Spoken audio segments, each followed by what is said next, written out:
And what's going on, everyone? Welcome into a new edition of the Zen Frenz Podcast. It's been a minute since we've had you on here. Erica and myself were doing an interview with BeWoof, the founders of BeWoof, earlier this year, who we met at Global Pet Expo. But we've got the founder of Pawparazzi Pet Resort in Chatsworth, California, which is a suburb of Los Angeles. And she's joining us today. We also have Erica Nolan, dog mom to Sukiyaki Shiba, co-host of the Zen Frenz podcast, joining today as well too. Erica, it's great to see you again, and Krista, thank you so much for joining today. My pleasure. So Thanks for happy to having be me. here. So, Erica, we need a little life update before we get into Krista here and also Mhm. Paparazzi Pet Resort. So, for all the Zen friends and our friends out there, how's life been? It's sitting here. We're at December 17th now. The holiday seasons are approaching. You spend some time of the year in Massachusetts. You spend some time of the year in Wisconsin as well. But I'm pretty sure you're in Wisconsin right now, if I'm tracking you correctly. That's right. That's right. Yeah.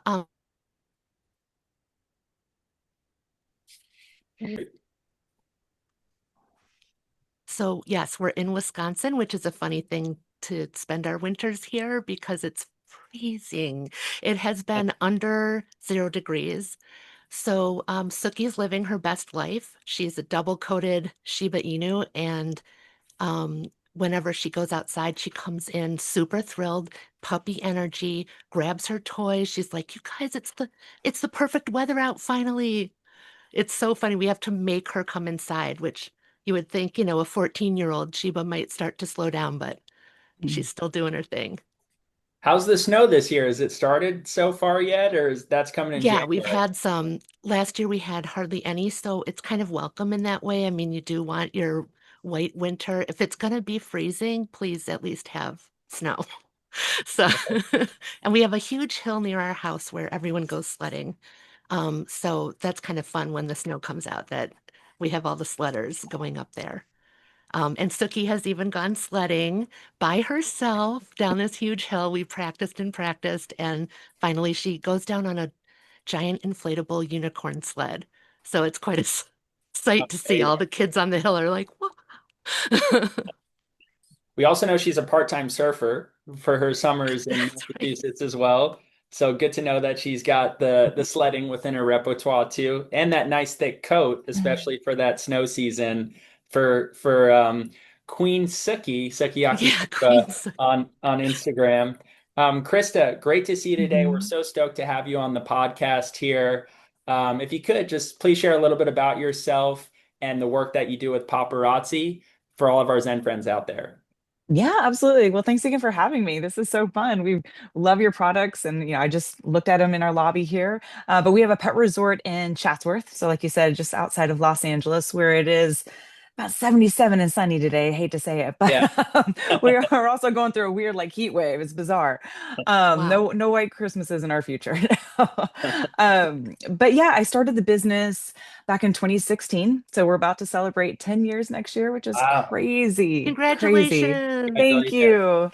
Thank you. Thank you. Yeah, I left the corporate world and decided just to kind of go all in with pets and pet care. And yeah, it's a super long story how I got there, but basically I'm sure we'll get into it later. But I opened it. I love it. We board dogs and cats. We do dog daycare. We do puppy preschool.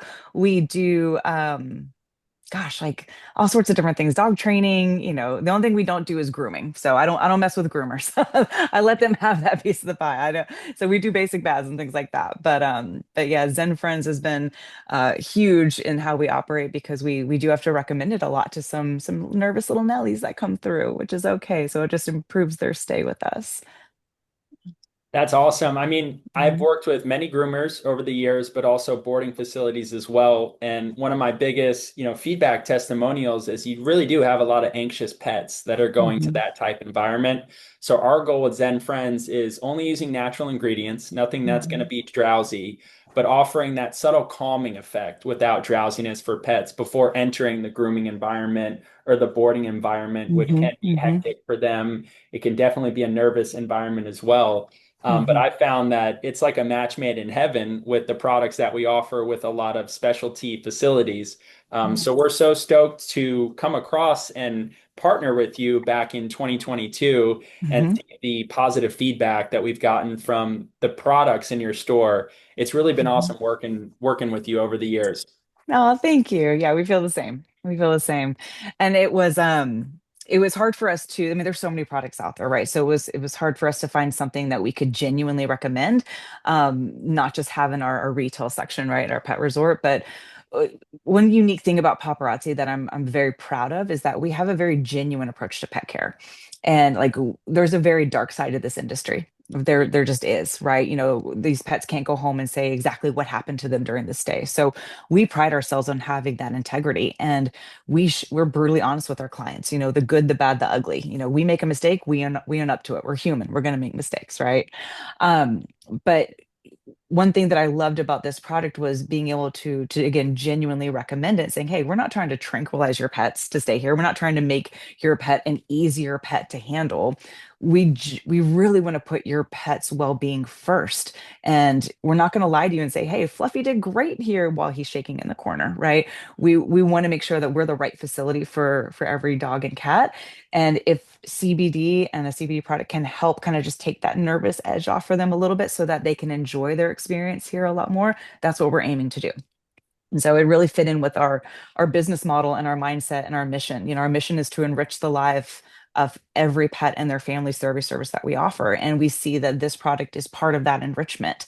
So Man, that's amazing. So, mhm. Krista, let's get into it a little bit. You ended Mhm. up in the pet industry, not only just like having pets or being around pets, but fully being within that lifestyle of owning a pet business. Mhm. Did you always have a love for animals, or where did that come from? Yeah, I always had a love for animals. I was always drawn to animals. I've got so many baby pictures and toddler pictures, you know, with me around animals, and dogs in particular. I just always had a natural connection with them. And as soon as I was old enough to volunteer at rescue groups, you know, and shelters and things like that, I was volunteering. You know, when I was a teenager, I was pet sitting and dog walking and everything. And then, you know, I graduated college, I went the corporate route, and you know, I loved it. I was in sales and marketing, and you know, worked for some really, really big companies, worked for some smaller companies. And, you know, I finally just kind of got into a point in my career where I could just keep doing this and that's fine, and relocate and keep chasing that promotion and everything. But I just wasn't happy anymore. And I was like, I don't know if I could do another 20 years of this. And, you know, I was always still very heavily involved in the rescue world on the side, right? No matter what I did professionally. And at that point, I just gotten married. We had a little pit bull puppy, you know, so we adopted her. Her name's Tika. We adopted her at 3 months old, and it was our first pit bull. So I grew up with labs and things like that. So it was our first pit bull. And we were both full-time professionals. And so we started taking her to doggy daycare, right? And I'll be honest, so I'm from Texas. We growing up, we did not have dog We're in daycare. Texas. Yeah. So I grew up in Dallas. I grew up in Okay, go Dallas, and Cowboys. yeah, go Sadly, Cowboys. I'm a And then, fan, unfortunately, but oh it got man, passed yeah. down to me from my dad. There you go. There you go. Yeah. And then I went to school near Austin. I went to school in San Marcos, but I grew up like a Texas fan. So, you know, hook 'em horns. You know, we're all about to have football in Texas. But it was so funny because we didn't have dog daycare, you know, growing up, right? So when I moved to LA, I thought dog daycare was the funniest thing I'd ever heard of. I was like, is this like a posh LA thing? So So I bougie. so bougie, like, and so I made fun of my friends for taking their dogs to dog Yeah, daycare, and they love to remind me of that now that I right. own a pet resort in Los Angeles. Um, and so, but we just saw the benefits of it. We're like, I've got this young puppy. I need her socialized. I need all that energy out, you know, while I'm working during the day. And I was blown away. I was like, this is great. Well, then, like after a while, I was like, okay, it was everything that I knew about dogs and the rescue world and everything. I was like, you know, I think the concept is good. I don't think a lot of places are doing it very well. You know, I don't think that the generic model of sticking a dog in a room for 12 hours without a break, you know, being completely unstimulated or overstimulated, that's just not natural for them. You know, I think that again, the thought was there to have them socialize and play and have a pet care option during the day. But I was like, how can we make that better? And so when my corporate career just kind of came to a head, my husband was like, listen, you are miserable. I'm like, yes, I am. Yes, I am. What do you want to do? Like, don't think about the money. Like, what do you want to do in life? Like, I'd love to work within the rescue world, you know? And he goes, okay. So put the money back in the equation because we live in Los Angeles. It's very expensive. So what can we do to somehow get you back into that world? And I said, gosh, I think I could take a stab at this dog daycare thing. And so what I did was I made the decision, but then I spent 2 years studying everything I could study. And I read every book. I went to every seminar. I went to every conference. I shadowed other facilities. I wanted to take a deep dive and say, okay, I don't want to just be, the 1001 pet resort in Los Angeles for any reason, because it's a little bit of a saturated market. But how would I be different? Like, how can we put the dog first? Right. And so I really wanted to focus on the mental health of the dogs. And I wanted to focus on the true enrichment of the dogs, and how can we create a schedule around what do they need and pair that with what the pet parent needs. Like, how can we make everybody happy here? And then yeah, we pinched pennies together. I left my cushy corporate job and dove into being an entrepreneur in Los Angeles. And yeah, the rest was history. And I dove all in. And I was at the point where I spent 4 nights a week in my facility because, we always wanted to have overnight care, like 24-hour supervision, no matter what, and no matter the expense. And so that was me at the beginning because we didn't have money to hire somebody. So I've been the janitor, I've been HR, I've been I front gotta wear all desk, the I've been a hats. pack leader. Yeah, and it's been a beautifully difficult journey, starting your own business here and being in this industry. And I've absolutely loved it. I'm very grateful for it. That must mean all the more that your anniversary is coming up. Like Yes, all this 10 investment years. Yeah. Wow. has paid off. That it's just Yes. that's incredible. Yeah. Congratulations. Thank you so much. Thank you so much. Yeah, it's been amazing. I mean, they say most business owners or businesses, like their Mhm. tried and true stage is year two, where year Mhm. one, you're riding that high of all the excitement that's going on, but then year two, it's can you get past that overlay point and Yep. stick it out? So for you to be in it 10 years, Yeah. that's an amazing accomplishment. Thank you so much. Yeah, it got dicey a couple times. I remember, yeah, right around that year and a half mark, it was just like, what have I done? Like, oh my gosh, you see all the money just go, and the clients don't come as fast. And we had this little facility, less than 5,000 square feet, in here in Chatsworth, and it took forever to find a landlord that would, number one, take a chance on a new business owner, and number two, allow a dog business to go into their facility. So once we found that, and we were like, okay, we did it. We put the house as collateral. Like we're all in, right? I've got a very supportive husband, and very, very That's emotionally great. supportive husband, and yeah, it's been awesome. And then now we moved back in August of 2022, and we're in a 24,000 square foot facility now, which is incredible. And I'm so incredibly blessed and grateful for the journey.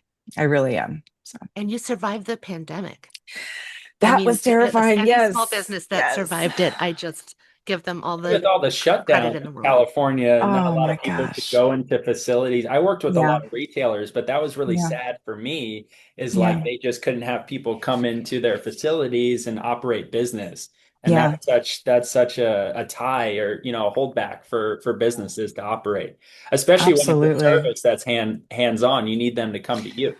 Yeah, no, absolutely. Yeah, we couldn't really offer it online, So, Right. you know, but yeah, we actually shut down for 2 months, and I actually thought that was going to be the end of paparazzi. I thought that was it. I'll never forget watching, an NBA game with my husband. He's a huge NBA fan, huge Lakers fan, Mhm. and I remember watching that game, and then they decided to shut down the game, like right before it started. And I remember looking over at my husband. I said, I think I just lost my business. Ugh. Like, it was just like this soul crushing moment of, wow, like I think this just happened. And yeah, that we shut down for 2 months. I had to lay off my entire staff. Oh, which was terrible, terrible. Um, because my team is everything to me. Like, I'm very well aware that I did not get here almost 10 years later without the support and dedication from my team and my clients, obviously, but my team, has been amazing. And but yeah, that was a scary time. And it was scary because, our clients were terrified, my team was terrified, I was terrified. I mean, it was just very shaky. And we were very blessed to have been able to just pick ourselves up, by the bootstraps. And when we reopened, I said, okay, here we go. This is our final chance here. And then it just exploded. And Oh, I am just eternally grateful for all of our clients, anyone who came to Paparazzi, when we reopened after that and, are continuing to be with us today. I'm just so incredibly grateful for you guys. So yeah, you changed my life. So thank you. That's amazing. I Yeah. remember myself, I was on a sales trip. I was in Miami, Florida. Part of the way I got started with Zen Friends in Los Angeles was I did Hmm. all the market research. I always tell people I've always had pets, but I never really understood the magnitude of the pet industry before Hmm. conducting market research. And I'm looking at market research for e-commerce and I'm just seeing a boom. This was back at the end of 2018, but a boom of supplements for pets, especially calming supplements were highly sought after. So I'm thinking to myself, yeah, I could do this. I could try to launch a product here and see how it goes. But I saw a lot of generic products out there that I myself wouldn't find attractive for my dog. And I'm like, we could create a brand around these supplements and kind of take it to the market and see how it goes. And I actually went door to door in Los Angeles to groomers and boarding facilities, a lot of the independents, because if I were to go into Petco, they're like laugh at you and give you a card and say, hey, go email corporate, never get a response from corporate. You're But I right. would meet individual business owners like yourself, Krista, and Hmm. putting a product on the shelf, the thrill of that was amazing. The feeling that I Hmm. got that I was actually able to do wholesale business was such a cool feeling and passing out Yeah. brochures. But the most exciting feeling was the reorder call. Hey, Alex, we sold out. It's been a week. And I'm like, oh, okay. Oh, Now we got to start Yeah. to do some more products. And if we can do this Yeah. here in Los Angeles with grooming and boarding facilities, we can Hmm. replicate this all around the country. And that was a lot of my motivation was going door to door in different cities. So in 2020, around March, I believe it was, I was in Miami, Florida, doing Zen Friends door to door. And I looked at Oh. Instagram and I saw a notification and it said the NBA season has been canceled. And it was Hmm. like, whoa, like, what do you Hmm. mean? Like, how is the season canceled? And I'm in a Yeah. text group with my friends, and they're like, hey, they're going to ground California, the state. They're not going to let anyone in or out. If oh you God. don't want to come back, then stay in Florida. But if you do want to come back, then, now's the time to come back, like right now.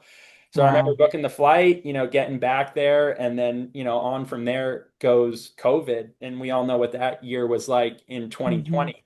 Hmm. But someone did tell me starting out in the pet industry, one unique aspect about the business is it's recession proof. That, Hmm. when things Mm, could go wrong in an economy or society, people will still value their pets and Hmm. continue to look to spend on them as if they're their own children, our fur babies. And Hmm. also, part of one of the positives that came out of the struggle of the pandemic is a lot of people got pets during that time as well, too. Because if you're mm, going to Yeah. be home for so long, why not have a pet be there with you? And I can only imagine Hmm. for you, with the boarding facility, how great that must have felt when things got opened back up. And now more Hmm. people, especially younger people, now have pets Yeah. too. So in comes a Hmm. whole new client base for you. well, Yeah. there No, was also absolutely. this, um, you know, the dogs that they adopted or, got, they were used to their human being home all day. And that set this precedent of, that's their normal. So Hmm. then when people had to go back to work, at least maybe, go to the office a few days a week, that really left this opportunity of for you of, what do I do with my dog all day? They're gonna go nuts Mm, with me not being here. And now they haven't had the socialization that I might have worked on, if we were able to go to dog parks and or, Hmm. other social places to let your dog even just experience, you know, let's stand near where all these kids are skateboarding and just get used to that. We can be Hmm. around that and not bark at it, or, all those types of things didn't get to happen. And that kind of growth is so important. So being able to, provide a facility that, I mean, I know you'll speak about it more, but that helps with the socialization aspect and also Hmm. keeping them occupied. And then Hmm. when the person comes home from work, they're not coming home to a destroyed house and a distraught dog. Right. Yeah, no, we called it the tidal wave of COVID puppies. And so Yeah. we we saw Ah, a total shift. Yeah. life in the cosmos. Wow. Yeah. But it was what was interesting though too is that like, pre-COVID, so we do temperament test. We temperament test every dog that comes through here, whether they're going to be a social dog or a non-social dog. Like a screening Um, process. a very strict screening process. And what's interesting is that like before COVID, we'd see a puppy coming in under 6 months. Almost 99% of the time they would pass the temperament test, right? And like it was just, they're a young puppy, they're excited, they're Thank socialized. you. Yeah. And then after COVID though, like you said, those puppies stayed at home for a year and they weren't socialized. And then all of a sudden we were starting to see, hey, puppies, even 6 months, even under a year, we were having to fail left and right because they were so outrageously stressed and anxious and had separation anxiety, didn't know how to meet new humans, didn't know how to be around dogs. And again, we're very picky in the dogs that we take. We want to make sure we're the right facility for every dog. We want them to truly enjoy their experience. So we do fail dogs, or we dismiss them, or we don't approve them for our services for a reason. It's not anything Mhm. personal. It's actually for the betterment of your dog. And we were failing dogs left and right. And we were just like, what is happening right now? And I'm in, a couple different networking groups. One of the biggest ones is owners of dog daycares. Is a Facebook group that's just kind of exploded, and we all share best practices. We're all over the country, all over the world, and everyone was experiencing the same thing. They're like, "Gosh, like the behavior shift in the dogs, even our old regulars, after they were now being forced to be home for a year, they're coming back a different dog." And so we had to deal with that and kind of change our mindset around, okay, how do we change our temperament test process? How do we transition them back into this social world? Because even though too, a lot of their parents were still working from home. They might have had an office job, but for years they were still working from home. So even to this day, in the end of 2025, we're still seeing COVID puppies where just Mhm. now the parents are going back to work and being forced back into There's the a big office. push now to Hmm. get people back in the office. I've seen that. Yeah. So now we've kind of figured out our routine and our rhythm, trying to help them transition back in. So we have so many different services we offer now for social dogs, for non-social dogs, for puppies, for puppies preschool.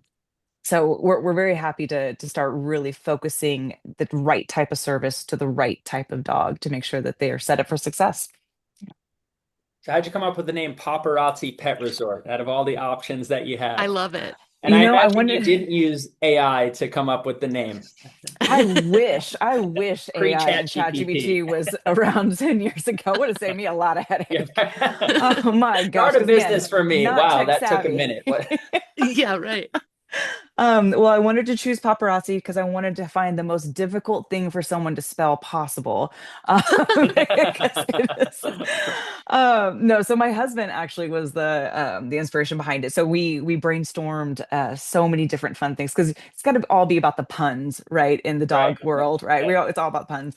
And so my husband's actually an actor and writer and a producer and things like that. And so we thought, paparazzi is kind of like a nice little nod to that industry, right? And we also wanted the pups to feel like stars and clients when they came That's in. They right. wanted to be treated like celebrities. So it Roll kind of out the all, and red we're in Los carpet. Angeles, so yeah. So it Yeah. ended up being really fun. But yeah, really difficult for people to spell because you don't really spell out the word paparazzi too much in your day to I'm day. not gonna Right. lie. And Is it then a there's the double pun. R or a double Yeah. Z? That's something I've Oh had to check gosh, over the yeah. last few days, but it's double Z. That's how you spell it. Yeah. Yeah, it's fun. Yeah, but it's been really fun. And it just I'd be really attracted honed to in that true. name as a dog mom. I'd be like, Yeah, "Oh, what's that mean? That's so cool. I yeah, want my dog to be, have paparazzi That's right. looking yeah. after her." Yep. And we take pictures all day long. We take candid shots, we take fun stories and videos and everything. We post everything on social. So we try to act as the paparazzi. We even have one of our shift roles called the paparazzi shift, where their whole job is to come in and go around the facility and take pictures and Oh my videos. God. Like that is their job. So they do act as the paparazzi. Very cool. I Yeah. could just see like on the wall, you've got your Golden Globe awards, and this puppy's Right. nominated for this, that one's nominated for that. You get the Yeah. Golden Bone for the. Yes, That's a great yes. idea. That is a great idea. We need to do that next year. We've always wanted to, and it just the year always gets away from us. So Definitely. yeah. Suki got an award at her vet as most dramatic patient. Oh, congratulations. Thank you. Taught her Thank well, you. Erica. Not most difficult or anything like that, but most dramatic. She is very vocal and she tells the vet lots of stories about how this is Oh. an indignity and her permission wasn't asked for properly. And literally the vet and the staff are always like trying to stifle laughs. That's so It is funny. very funny, her vocalization. So they awarded her most dramatic. And so I made a little plaque and said, Oh my gosh, that's funny. That is funny. We could give that to almost all of our huskies here. Like when we give a bath to a yes, husky, we have to actually go up front to our lobby and be like, I promise you we're not torturing dogs back yeah, there. It's just a husky getting a bath. And just that is so sorry. precisely it. Yeah. That's And so yeah, precisely same with Shiba Inus. Yeah. Oh my goodness. And we were she needed her paw cleaned out. She got a little cut Oh, once. And so she was, we were in the room and they took her in the back to do that. And so all we heard was just this woman getting her arm cut off with no anesthesia is what it sounded oh like. my It was goodness. these screams just beyond anything. And after several Oh, minutes, the vet popped his head in and said, "Just so you know, we haven't touched her yet." And oh she's my sitting on the floor goodness. looking up, screaming at Nice. him. That's Don't you great. even think about it? But then she doesn't bite. She doesn't, Hmm. she might squirm a bit, but she doesn't actually cause much of a problem. They can get the job done, but it's hilarious once you know that it's all for show. Yeah, that's great. That's great. Yoshi's doing it to me recently, but this is a Mhm. new thing he's developed that's very dramatic. But he loves his tennis ball. It's his crack ball. Like that is life to him. Just throws it Mhm. everywhere, plays with it all day. But what he likes to do is he likes to take his ball, bring it by the couch, and play on the edge. Like he'll just nudge it right under the couch, Mhm. and then he'll sit there, he'll lay down, and he'll just look at it, and he'll go. "Mm, mm." And I'm like, come on, like it doesn't need to be under the couch. You're just putting it under there for the attention. But he loves you to Mhm. go and get it, and then it's game on from there, right? Where are you going to throw the ball next? But I Yeah. would say So Frenchie's he may just be a pouts short until behind on you, the list, behind Oh dramatic my Shiba, because goodness. he's developed it. I think it's his rebellious teenager stage now. right? Oh Yeah. yeah. Oh yes. So he's a bad influence, maybe. I know, right? He's following her on Instagram. He's like, I want to get that award for most dramatic. Yeah, right. Yeah, what am I? So, Krista, Oh when you were yes. starting out, you came up with the name Paparazzi. Mhm. Amazing that your husband helped you figure out this way too, and also was an integral inspiration piece for you Mhm. as well. Sometimes you just need someone to believe in you, but also give you Mhm. that push to go take Mhm. that step into starting a new journey. What were Mhm. some critical aspects in the beginning of the business? I know you mentioned mental health and Mhm. knowing that you can improve on the doggy daycare experience compared to other businesses that you've seen. But Mhm. what were critical aspects for you that you didn't want to compromise when starting Paparazzi Pet Resort that were Mhm. important to you before starting the business? Yeah, so I think the biggest thing was to always put the dog first and not just make that like a slogan or a marketing tagline or anything like that. Like actually put every dog first. And like I said, if we're not the right facility for them, we're not the right facility for them. We all operate a little bit differently. We're all set up a little bit differently. Some dogs are not meant to be in a facility, they just don't thrive there. And so having that integrity and just truly being honest with clients, from the moment they meet us, I think that's what sets us apart. And sometimes, the truth has gotten us in trouble a couple times because it's sensitive. We're talking about people's family Right. members, right? And they're little kids sometimes, right?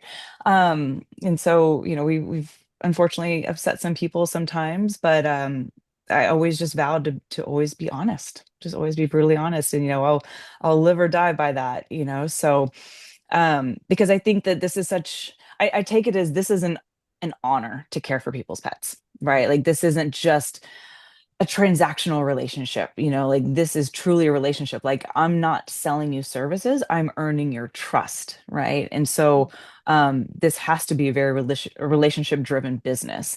I'll never be able to compete with the multi-million dollar facilities and their huge marketing budgets and their flashy facilities. Like I'll never be able to compete with that. What I can compete with is, I promise you, my team will have integrity and we will put your dog or your cat first in everything that we do.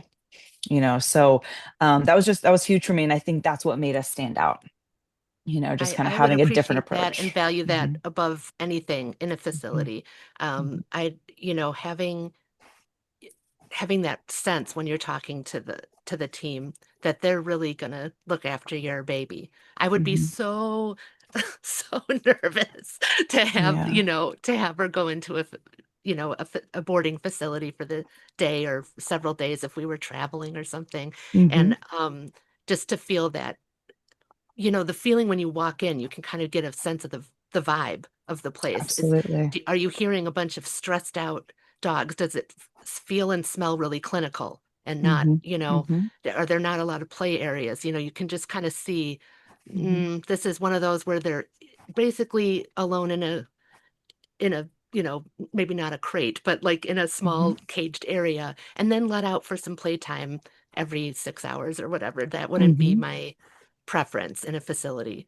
So I'm Hmm. sure that your clients pick up on that when they come in and meet you and meet the team and kind of see, oh, this isn't like that at all. This is like going to become a second home. My dog's going to love it so much here that when they get home, they'll be excited to tell me about their day, that kind of thing. Right. Exactly. That's exactly what we're going for. Yeah. That's great. So in those beginning stages, I mean, as a fellow entrepreneur, I'm very interested in you reflecting on that grind stage of starting out. You're talking about the 4 a.m.s, the late nights, Yes. right? Yes. All the things that it take to get buttoned up. Hmm. You're also Hmm. talking about that personalized attention that is paramount. That's very important. Hmm. That's what differentiates you from being another number at a lot of these, Hmm. corporate type facilities that you're Hmm. talking about. So just reflecting back now, what can you think about and share from those beginning stages? And now you're going on a 10-year anniversary. So that's Yes, yes. No, it was a lot of grind, a lot of grind. Yeah, we like I said, we pinched pennies. Like we didn't get a big loan. We weren't sponsored. I didn't have investors. Like we scraped what we could and we built this from scratch. So I'm talking like a 4,600 square foot warehouse I built from scratch, basically. Like, and I had a vision. I knew what I wanted to do. I knew I wanted to offer cage-free boarding as one of our boarding options for dogs that need that human affection all night.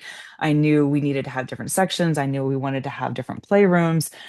So yeah, it was quite the vision that I had, and it took a while to find it. It took a while to, save up the money. Then once we did it, it was just me for a short while or kind of a long while where I couldn't afford to have staff, right? So I wanted to make sure, I had a business background, so I wanted to make sure that, okay, the P&L has to make sense. I know when I'm able to afford to bring on people to help. And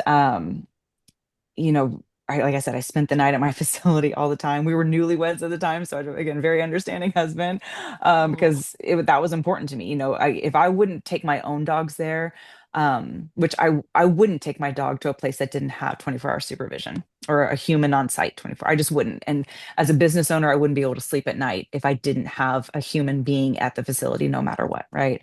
So that's been a very expensive decision, but it's one that helps me sleep a little bit better at night. And so that was important. So I missed holidays. There's so many holidays I missed because I chose to have this service-based business, and holidays is kind of the bread and butter of the business, right? This is when people need us the most, is when they yeah, travel. they're going on a So yeah. trip. Yeah. So that was Could that be was, 2 weeks at a time, depending on what absolutely. their lifestyle is like. Absolutely, absolutely. So doing that, getting used to, the disgusting side of the industry. I mean, I've picked up every bodily fluid known to man, like that's just part of it. And the true dog lovers are the ones who sift through it and make sure there's nothing, suspicious in there. I've cleaned anything and everything.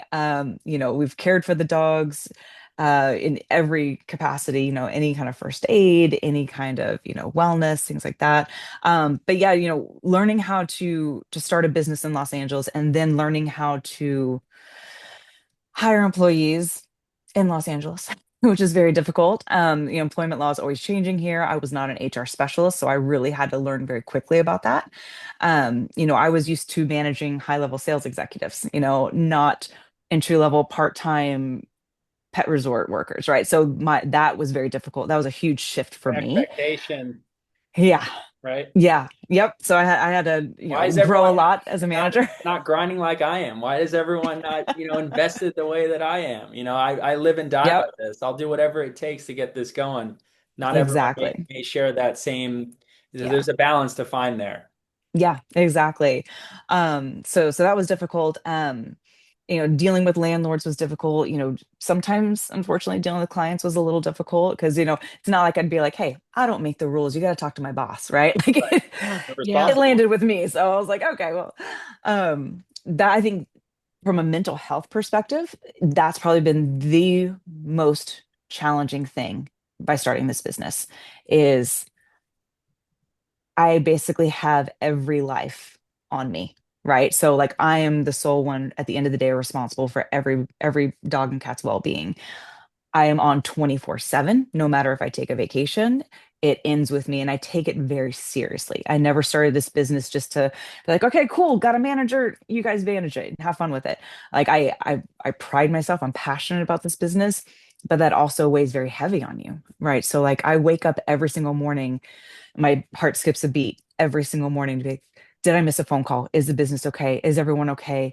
And I know that they are, but like again, it stops with me. So like you just have this very heavy load on you emotionally. And that part can be very, very difficult. Very difficult. But I choose this. I choose this life. To me, the way we've been able to be part of these people's families and have them be part of our pack, our paparazzi pack, like that is such an honor, and we take it seriously, and we're, like I said, we're part of their families. And with that though, we see the lifespan. I'm been around for 10 years now. We have clients that pass away from old age, and and that's heartbreaking. So we grieve right along with our clients because they're part of our pack. And so that part is hard to go over that and over that and over that, right? So I think the compassion fatigue in this industry is very, very real. Mm. It's not as high as obviously veterinarians, but it's a second. It's up there. So yeah, the mental health side of it has been challenging. And then also, we know that there's a, not a mental health crisis by any means, but I mean, I think that there's a lot of times that people choose to work with animals because they choose not to work with humans, right? So learning how to manage that, and making sure you're creating a really fun team culture in everything that you do, and you're creating a really fun environment for your clients who are coming in, and it's a lot. When you're at the top of the chain, like it's a lot. It's a lot, but I enjoy it, and I couldn't think of anything else I'd want to do in my life right now. Yeah. It's like all that Oh, that's struggle powerful. is Hmm. really worth it, especially when you're talking about, where you started out within the Hmm. corporate world and feeling like you're depressed and not fulfilled. All of these Hmm. obstacles that you have are being experienced, right? Hmm. But they're also challenges and Hmm. they can be overcome. And part of Hmm. overcoming that is the joy and the fulfillment and the resilience that you've gotten from the experience as well, that you couldn't replace elsewhere when you have Hmm. that type of responsibility. Yeah, absolutely. Like when I'm the most stressed out ever, just based on, layered stress and all of these things are going crazy and admin stuff and tax stuff and, HR law and all that. Mhm. At the end of the day, like when we get feedback from our clients saying like, my gosh, like, my puppy went through puppy preschool and went through camp and they're a completely different dog now. We can take them, they enjoy their lives with us so much better. Or, you know what, like my dog passed away and I just realized all the best pictures we have of our dog were from paparazzi. And like, like Oh. thank you for that. Like we've gotten that a lot actually. That just that always brings me to tears. Something is like a fun thing that we do, right? Mm. Like truly impacted these people in their lives, right? And like, and that's special. Like that's beyond a business, and I think that's why I continue to grind. Because it's not easy. And, I think it's very romanticized, and it's, oh, own a doggy daycare, play with dogs all day. Mm. Right. We are not playing with dogs all day. I mean, that's a fun perk of it, and that's a small piece of it. But I think that's definitely the misconception. I tell people, I'm like, oh, I own a pet resort. They're like, that's adorable. Right, And right, I'm right, like, right. Oh. thanks. you know, they're like, is it out of your house? Do you do it out of your garage? I'm like, Oh. I Like the don't know. daddy I've daycare. It's a yeah, little more yeah. involved, Eddie just slightly. Murphy. Little more. And so I'm like, yeah, I've got about 40 employees, 40 team members in a 24,000 square foot facility. Like it's a thing now. But I think that's just like the concept of, like it's a cute business. And I'm like, no, it's a very physically challenging business. And it's it can be loud, it can be stressful. Mm. And again, we all take on that responsibility of like we are taking care of their lives, like that weighs heavy on us. And I'm very picky with the people I bring on my team. They have to be basically in with that mission, right? This isn't just a part-time job where you get to pet some puppies. Like, you're here, and I expect them to be sifting through the poop, and I expect them to be sifting, like, because we care, right? And like, that's what we're here for. So. Well, the safety concern, you want to make Mhm, sure safety is paramount, that, mhm, mhm, the clients aren't going to need a vet visit, mhm, because of some kind of negligent thing that happened during the day. I mean, there's only so much you can control, but mhm, that they know that something hasn't been ingested, like you mhm. were saying. So that Yeah. I was also thinking about what you said about having clients that have aged out and gone over the bridge. And as sad as that is, I feel like hopefully you and your team feel like it's rewarding that Mhm, you're giving these pets so many hours of fun and interesting distractions and life rather than sitting at home alone. mhm. That probably prolongs their life. So, if you can try to think of it that way, I think that's a really Yeah. wonderful gift that you're giving these families. No, absolutely. Absolutely. And And like and you the said gift, with the yeah. puppies, like better time together, more, Hmm. now we're communicating and collaborating with our puppy rather than watching them go ham and steal everything they can and chew on cords or whatever it is. So Right, that right. that's great. Yeah, we always would aim to send home the dog a little bit better than when they came to us. Like, if we can do that, like, that's how we add to their lives. That's how we enrich their lives. And with that, everything about our resort is structured, right? It's not the wild, wild west. It's not a free for all. Everything we do is very methodical, and I put a lot of thought behind what I do. And just me taking the first 2 years of studying everything, like, that wasn't the end of it. Like, I love to learn. I want to be on the cutting edge of everything. So I go to seminars every year. I'm still doing conferences. I'm still, involved in so many different innovations within the industry and everything. And so I think canine enrichment is where the industry is going. And if facilities haven't jumped on board that train, I think they're way, way, way behind, because I think we're past the point in time where housing a bunch of dogs in a room should be considered proper pet care and proper daycare. So that's what excites me, is like, how can we explore this beautiful industry and this beautiful thought process of canine enrichment, and how do you incorporate it here and put it into your business model? And I've always been a firm believer of, you can put the dog first, and you can focus on enrichment and their mental health, and you can have a successful business. Like, they're not mutually exclusive. Like, you can have both. You just have to be creative, and make sure that those fun enrichment things that you're doing, they still are profitable, because I still have, again, 40 team members that rely on me for their living wages and their livelihood. um but let's still put the dog first and have some fun with it.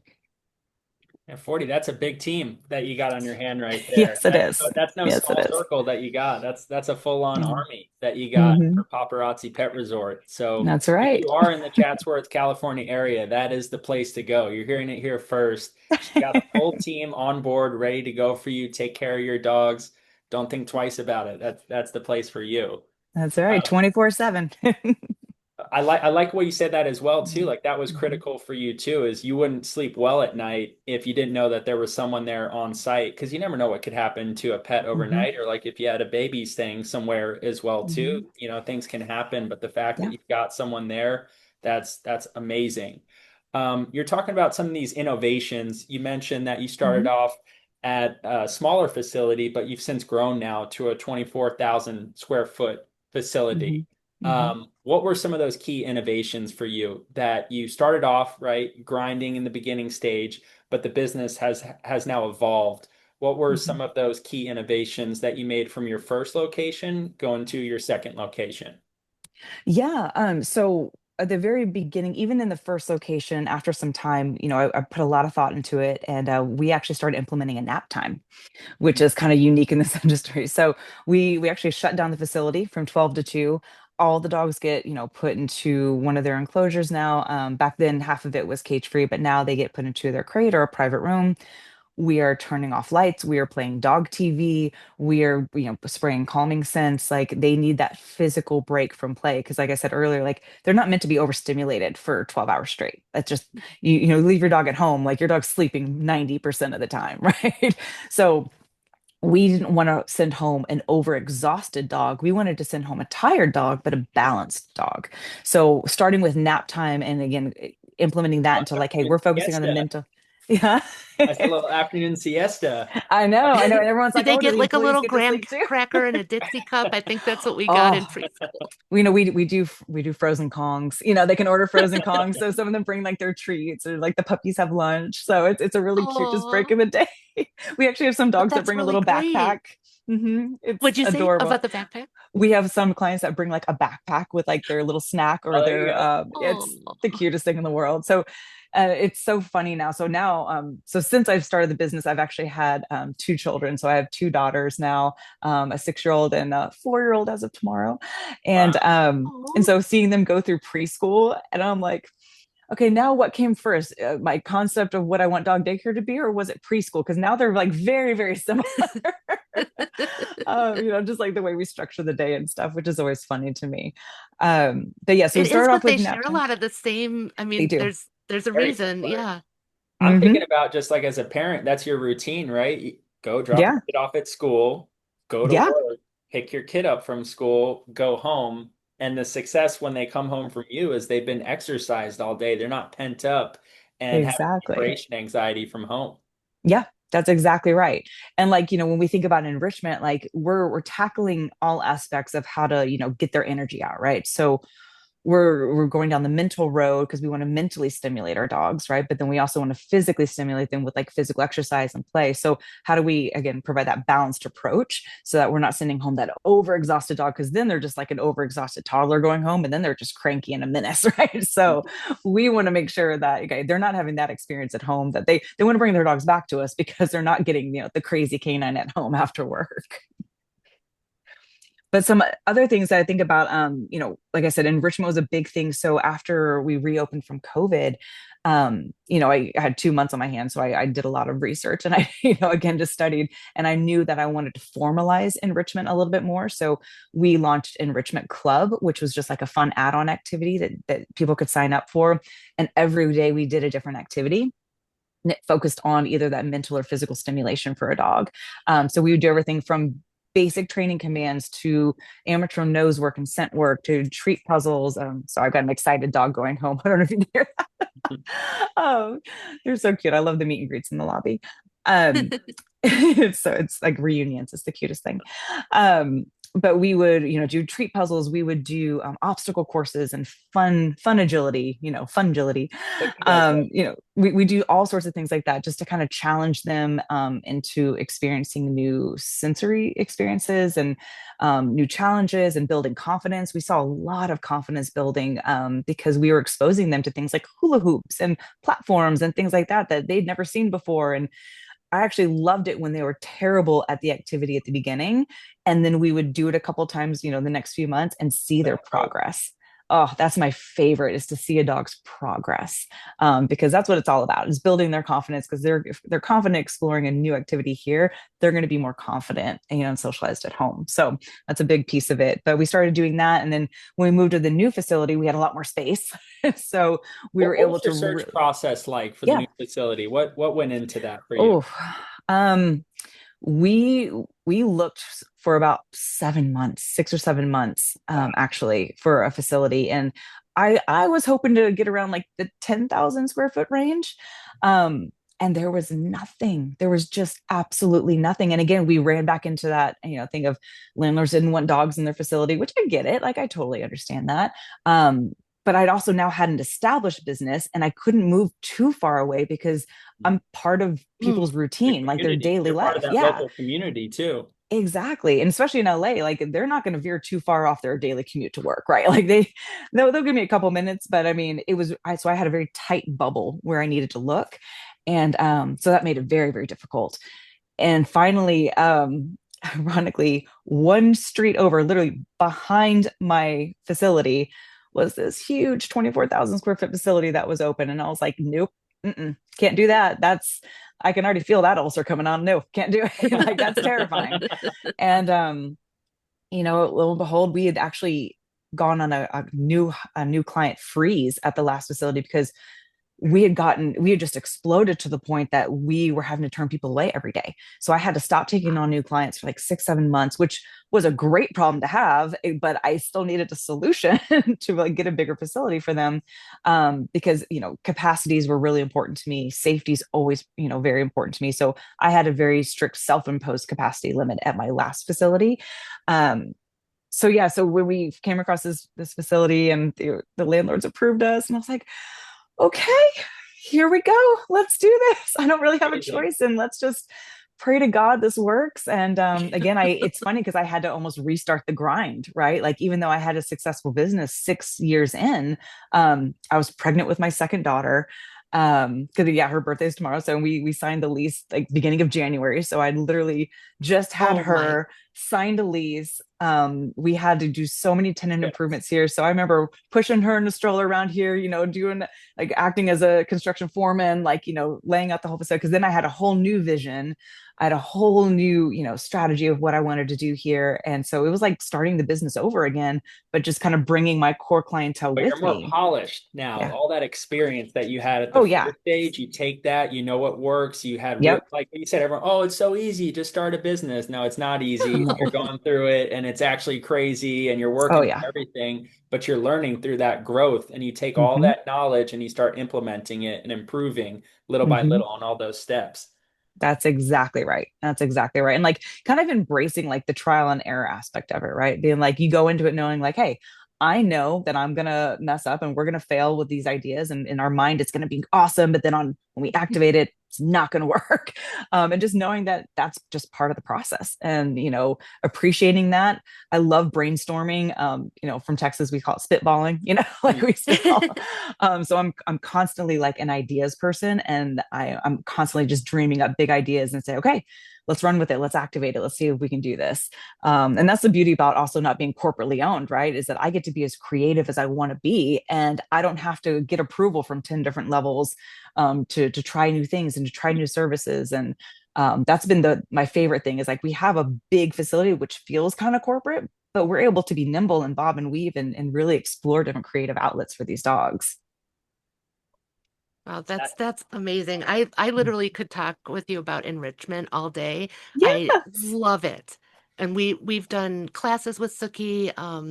My husband has done agility competitions with her, and now in her golden years, I'm doing nosework classes, and it's just so great to see them harness their curiosity and to encourage mistakes, try it out. See what happens, to see how that object moves. Oh, that's weird that it moved. And then, it's okay. Take your time, that we're not pushing or rushing. It's all fun.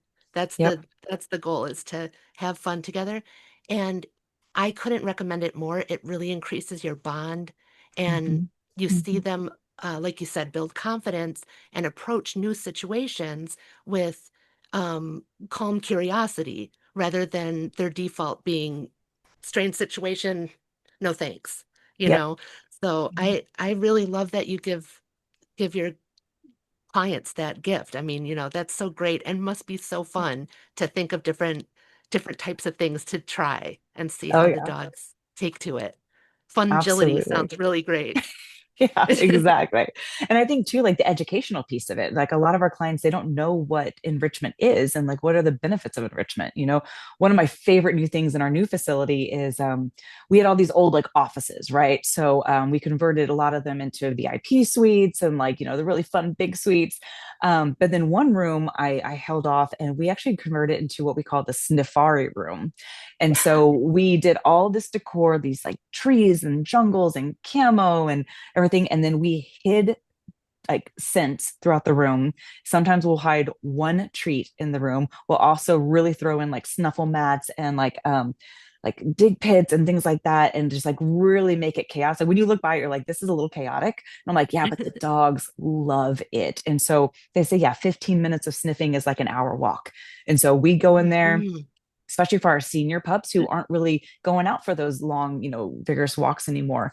Like my girl Tika now, she'll be 12 in April, right? So Aw. she rocks the Safari room. I mean, she drags us to that room because she knows that she can just sniff her little tail off, and she is so genuinely happy in that room. So that's been one of our big popular ones, the Safari. That is so fun. I love it. Yeah.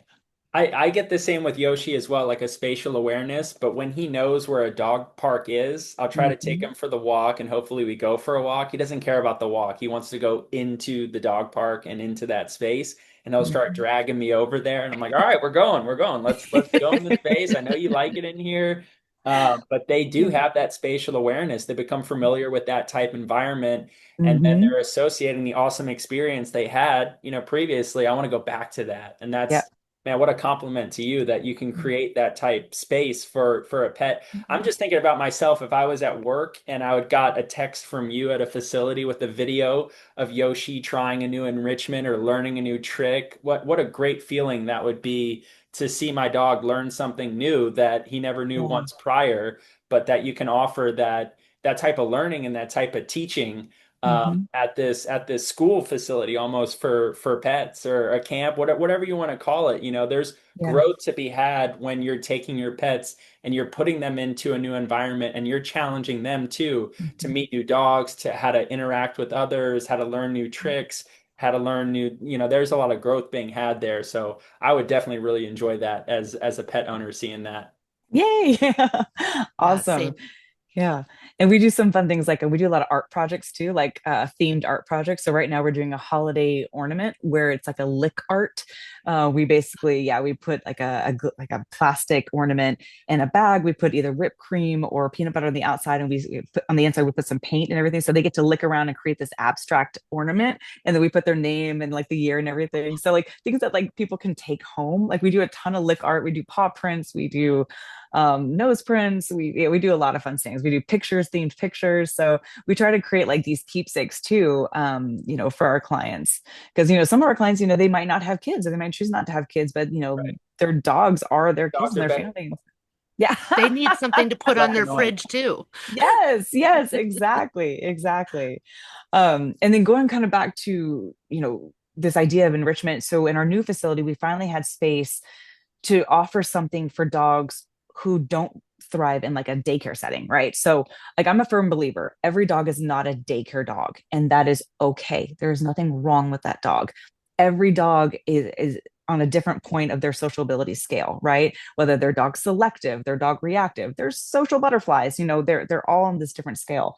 And so we finally had the space, and I really thought about this, say, okay, those dogs that don't go into group play, they still need pet care throughout the day. They still need an enrichment outlet. They still need somewhere to go and something to do. So what can we create to service that? And so we created this camp program where it's basically an enrichment based daycare, where it's kind of a crate and rotate program.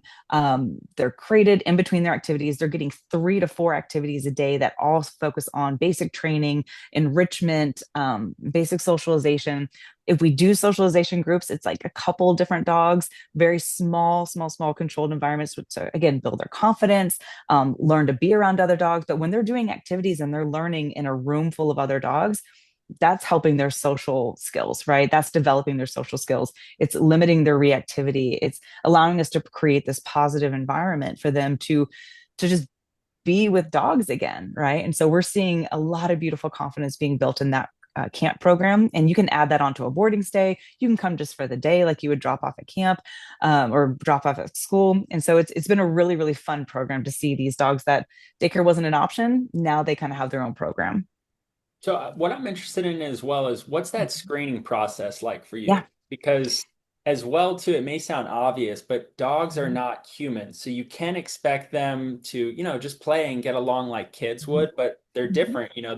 They're territorial. There's dominance involved with pets, with the Mhm. room, spatial awareness, all different things like that as well. I could see a dog that's very aggressive in the daycare environment being problematic. Mhm. Maybe that's an issue that you could have with other dogs there because may not be safe in that type environment. So what is Mhm. that screening process like for you? What are you looking at there specifically? Yeah. So before even the temperament test, everybody in my team is thoroughly trained. We do online training, we do different curriculums, we do shadow training, we do situational training. So we go through a program called Pack Pro, which is really about pack management, daycare group management. We also go through programs through a platform called Fetch Find, which is all about bite prevention, understanding canine behavior, intro to safe handlings, all sorts of different curriculums or different courses there. So we lay the foundation in that regard, and then we take that and we build what our temperament test process was. So it starts with the first phone call. We're already screening. We're already asking, behavior questions, history questions, any bite history.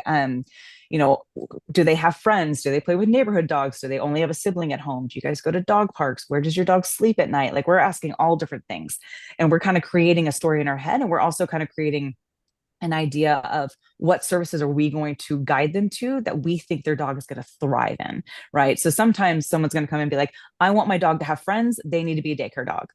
And through our screening and through our meet and greet, we'll be like, we don't recommend that, and sometimes I lose money on that by changing and offering different services, because I'm like, right now, your dog will not thrive in that setting. Let us figure out a better scenario for you, and let's build confidence, and let's transition them slowly, so that way they enjoy daycare, right? And that way they enjoy this environment. So that's our job, is to kind of figure that out. But then the temperament test alone, we're watching from the moment they walk in the door. How are they acting with their owners? How are they interacting with our front desk staff? Yeah. And we're looking at canine body language. We're looking, what do their eyes look like? Are their hackles up? Do they have confidence? Do they have too much confidence? Not enough confidence? Are they possessive over their owner? Like, we're looking at everything from the moment people walk in the door. Then we actually bring them to the back. We have a separate office, which, bless their hearts, the poor dogs think that it's always the vet, because it's like this isolated office. They're like, what is happening there? You got to drag Oh them gosh. Yeah. So they're always nervous walking back. I feel so bad. But it allows a quiet space for someone on our leadership team to talk through, and again, talk through any more behavior questions, go through and say, okay, anything else you have questions about, and then again, try to see how the dog's acting just in a small room.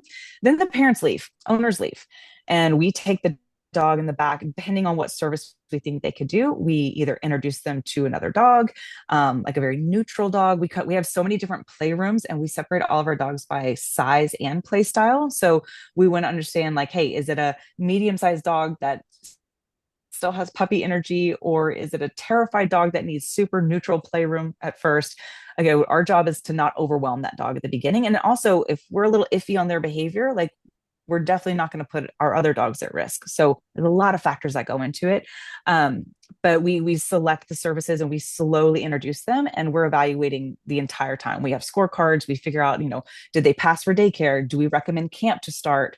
Do we think solo stays are better for them until further notice? So that's kind of how we temperament test. But yeah, our number one goal is safety, safety, safety. We never want to put our team, our other dogs, or even that dog that we're temperament testing, we never want to put them at risk.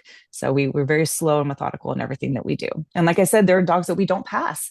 And again, that's okay. There's nothing wrong with that dog. It just means that the services and the structure that we provide here at Pawparazzi just might not be the best fit for them right now in their journey.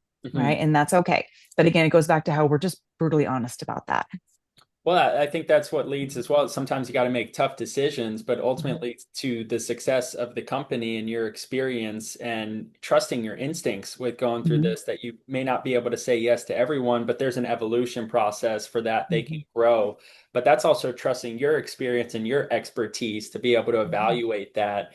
Part of what has made you such a success and having the business for 10 years. What's your bread and butter? What are most people looking for, like your average client, when they come to Pawparazzi? What have you found over the years is the bread and butter, the absolute thing that people want the most from Pawparazzi? It's funny, like, our services are pretty split 50-50 when you talk about overnight boarding and daycare. And sometimes they're just two different clients, right? Sometimes we only see dogs 3 or 4 times a year whenever, their families go on vacations. Others, they come to us just like school, right? And then their parents might not travel ever. So it's been very interesting. Obviously, it's very seasonal, right? So we're kind of in the thick of it right now. Yeah, I which is fun. Yeah, we had a really fun Thanksgiving, and we actually partnered with Mutts and Munch, and they did some Thanksgiving meals for us this year for our boarding Oh, dogs and for some amazing. of our clients. Yeah, so they're awesome. They're actually one of our training partners as well. Um, but yeah, we're always looking to do fun things like that for our overnight guests. But it is interesting. It's pretty split. It's pretty split between the two. Yeah. So daycare, most clients, right? 50% they're going to Mhm. work and they need a place for their dog every day. Do they come pick their dog up every day? Is it drop them Mhm. off in the morning, pick them up in the evening? Yeah. Yeah, I mean, think of it just like school, basically. They get dropped off in the morning. They either go to work or they, do whatever they want to do. Sometimes it's, parents that are dropping their kids off, then they drop their dogs off, and then they either go to work or they just go have some quiet time. Just go have some quiet time. Like let us get that energy out for you a little bit here with the dog. And then by the time they pick their kids up and their dog, hopefully it's a peaceful night. I'm just thinking about that feeling as well too when you went to work and you maybe had a shitty day, it was hard or whatever, but then you go and pick up your dog from school or pick up your kid from school as well, or that feeling that you pick up your dog from Paparazzi Pet Resort and watching the dog Mhm. run out and be all excited to see you. Like that's such a great Yeah. feeling. Oh, it's Um, awesome. It's awesome. My office is right here, right offside the lobby, and we have this long hallway. So when daycare dogs are going home, I just hear the little taps and like I see the happy tails going, and I hear the meet and greets and the reunions in the lobby, and oh, it just warms my heart. So we love it when they're excited to come in, and we love it when they're excited to go back home. Again, we want to send home that happy, balanced dog every time. has Tika been with you since the beginning, since you started out? Yes. And Yep. Does Tika Absolutely. come to work with you?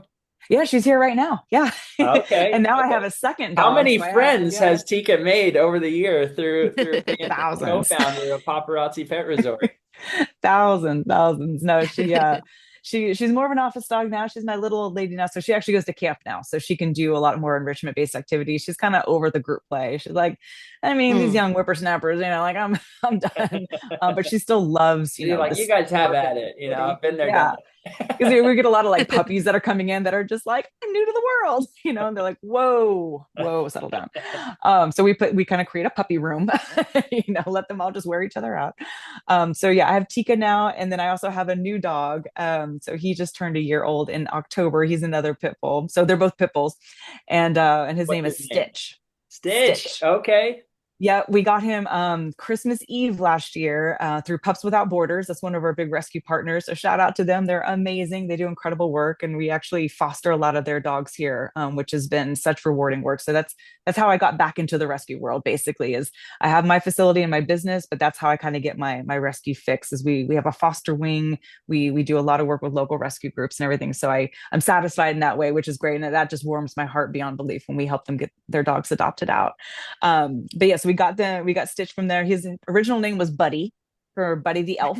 So my two girls, we all named him, and then we all went and saw Lilo and Stitch, the new movie for Disney, the live action one, and we all walked out of the theater. We're like, he's a Stitch, like he is very Stitch, and loves his family, tries to do the right thing, ensues chaos at every angle. Like Right. that's our dog.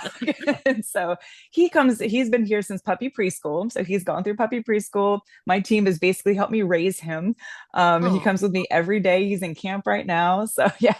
Agent 626. Oh my goodness gracious. But yeah, he's a blessing. He's awesome. He's awesome. I feel the same with Yoshi, French Bulldog, but everywhere you walk, everyone's looking like, what's that alien, over there getting all the attention and crazy too at the same time, but Yeah, there are aliens. We love them no matter what. that's Even if right. they come from another universe. Yeah, oh yes. Oh yes. Oh bless him.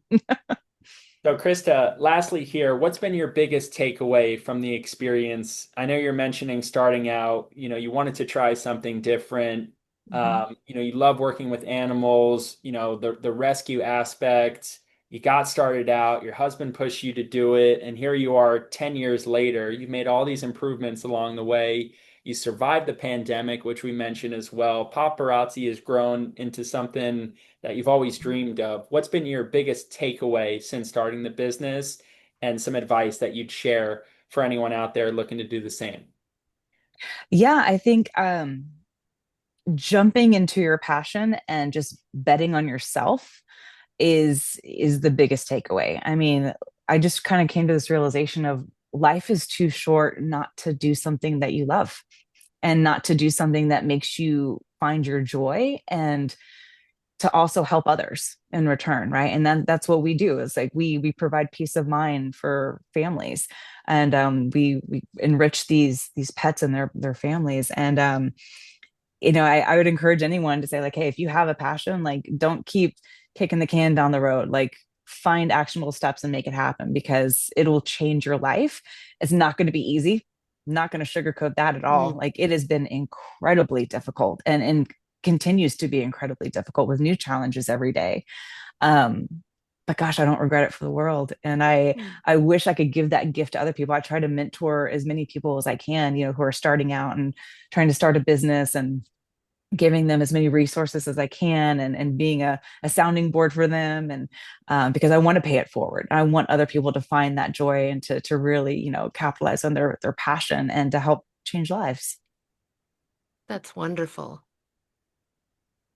Well, Chris, I think you're a true testimonial to what it takes to become a success. If you've got, an idea, to actually bring it to life and see it all the way through, and all the grind and the hard work that comes with it, but ultimately the fulfillment that you can get from that as well, and all making it Oh worthwhile. gosh. And hopefully with this podcast as well, you had the opportunity to reflect on how far you've come since that original facility when you're starting out. So it's been a joy working with you in the pet space, Thank with you. Pawparazzi Pet Resort.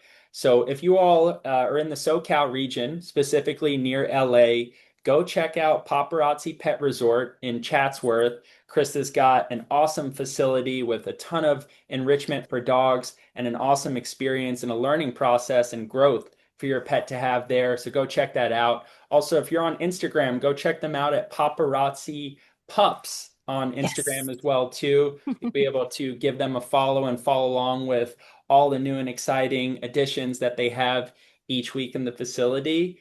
And Erica, it's been awesome as well to have you here as a co-host and getting back to doing the Zen Frenz podcast.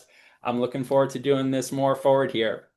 Me too. And hopefully my video will work the entire time next time. I don't know what happened, but at least I could still hear and be heard. So I don't know. But Krista, I'm just so happy to meet you. I will absolutely be following your adventures and follow you on Insta, and just would love to see all the happy pups in their enrichment rooms. I can't wait to see Oh, the Sniffari room, especially. yes.